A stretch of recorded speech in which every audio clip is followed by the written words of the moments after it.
Good morning. So as the Premier said, it's certainly really positive that we're starting to see the effects of strong contact tracing and the effect of lockdown come to bear on this outbreak. We've got 9 cases who've had their entire infectious period not in the community. That's a really strong sign. And of the 4 cases who have had infectious time in the community, the movements of 3 of those have been very substantially limited because of the effect of the lockdown.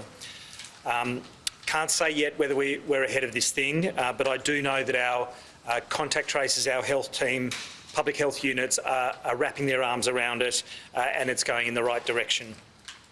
But this really significant outbreak that we've had, even compared to the last one, started with 2 infectious cases who were just out infectious for 1 day. So that tells you why we need to be across each and every infectious case in the outbreak.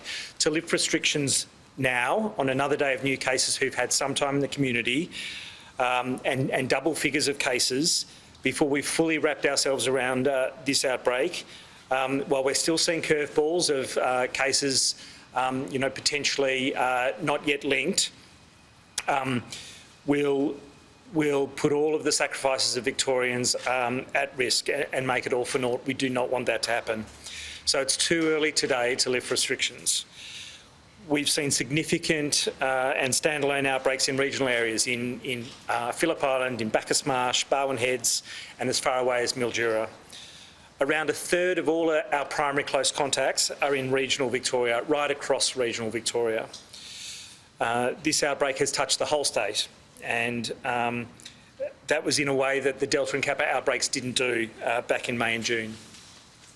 Much of that is due to the super spreading events early on in this outbreak that took place in the MCC Members Reserve for the Geelong-Carlton game, something that brings Victorians from far and wide and back home far and wide across Victoria.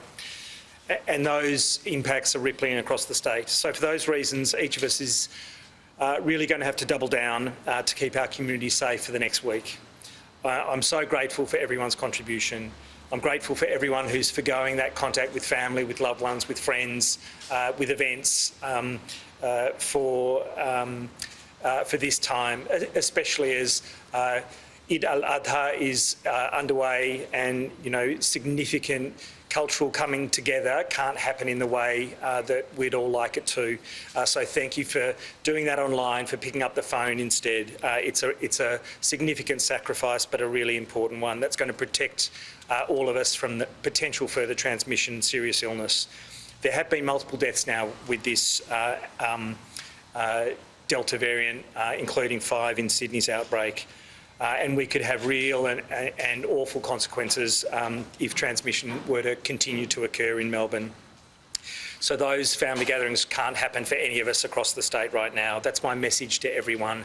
But my absolutely enormous gratitude for those sacrifices that we're making. I'll hand over to Jerome. Thank you.